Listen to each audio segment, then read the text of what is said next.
এই পরিমাণ রান্দার আনতেছে, জোহরের ওয়াক্ত শেষ, জোহরের ওয়াক্ত শেষ, আসরের টাইম হয়ে গেছে, এখনো করলা ভাজি বানতেছে, এখনো ডাইল নামাইছে। আশ্চর্য। মানে নিজেকে ভুলে, নিজের আখিরাতকে বরবাদ করে মানুষের কল্যাণ, মানুষের সেবা, এটা কশ্চিন কালেও ইসলাম বলে নাই।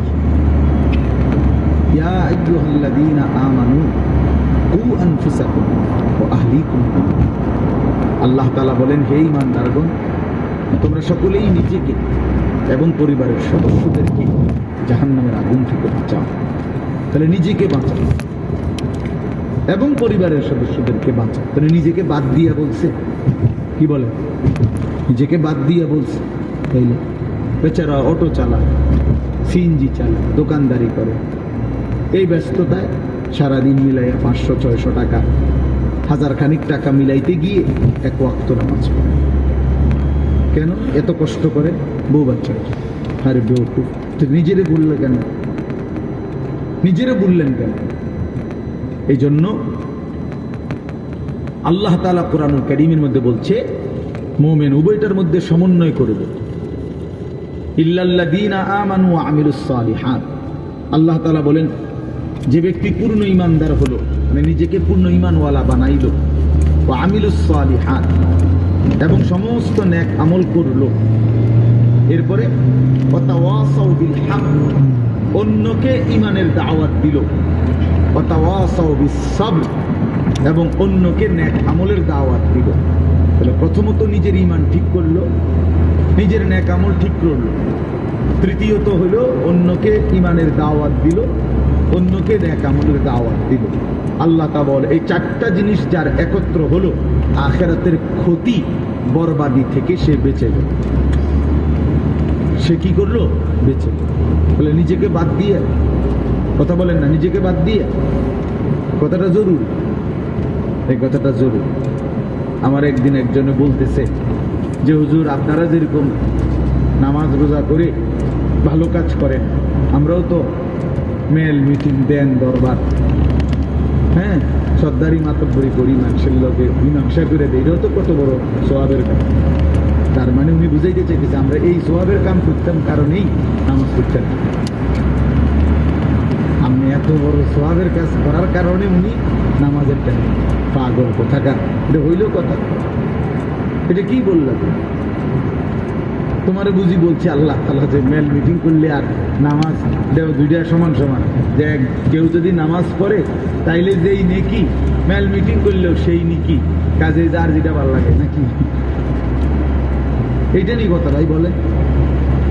এই জন্য বললাম, নিজেকে ভুলা না, নিজেকে ভুলে না।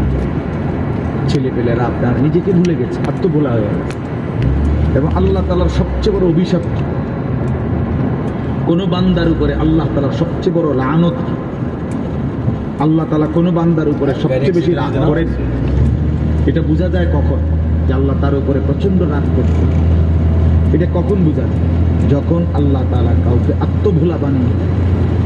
আনসাহুম আনফুসাহুম, মানে একদম সহজ কথা, আপনি বুঝবেন, যখন কোনো ব্যক্তি মুসলমান হওয়ার পরেও মুমিন পরিচয়, সে জানে সে মুসলমান, কিন্তু কোনো বন্দিগি, কোনো ইবাদত আমল কোনোটাই তার কাছে ভালো লাগে না, টোটালি সে বিষয়টা বুঝেই না। কোনোদিনই ফজরের নামাজ পড়ে, কোনোদিনই পড়ে, আমার এটা কি হাইওয়ান, একদিনও ফজরের নামাজ পড়ে, এটা কি ধরনের চতুষ্পদ জন্তু? কোনোদিনে 20 বছরের মধ্যে কোনোদিনই সে হারাম থেকে বাঁচায়, প্রতিদিনই ওজনে কমে। তার সিস্টেমে এটা ব্যবসা, যে কথা কইলেই মিছা কথা বললেই 2 নম্বরই মানবে, কাস্টমারকে না ঠকাইয়া এ বেসে না, 100 গ্রাম কম দিবই, 50 গ্রাম কম দিবেই, মানে এ কিস্তি নিবেই। এই যে 30 বছর, 50 বছর, 40 বছর এভাবে মিথ্যার উপরে, বাটপারির উপরে, সিটারির উপরে, আল্লাহর নাফরমানির উপরে, মহিলা প্রতিদিনই ব্যাপারটা, ঘরে প্রত্যেক দিনই টেলিভিশন চলে। এর কারণটা কি? এর নিন্দন হলো এরা, আল্লাহ তাআলা এদের নিজেকে ভুলাই দিচ্ছে, তার মনে নাই, সে জানেই না যে সে যে মুসলমান। তার এই কথা টোটাল মনেই নেই, তার আর মনেই নাই যে তাকে একদিন কবরে যেতে হবে, তাকে একদিন হাসরের ময়দানে উঠতে হবে, এ কথা সে টোটালি ভুলে গেছে। নিজের কর্তব্য, নিজের পরিণতি, নিজের গন্তব্য, নিজে কোথায় গিয়ে পৌঁছবে, কোথায় গিয়ে দাঁড়াবে, এই কিছুই তার আর মনে নাই। খাইতেছে, ঘুমাইতেছে, মনের চাহিদা পূরণ করতেছে, এটা একটা চতুষ্প জন্তু জানোয়ার ছাড়া আর কিছু, আর কিছুই।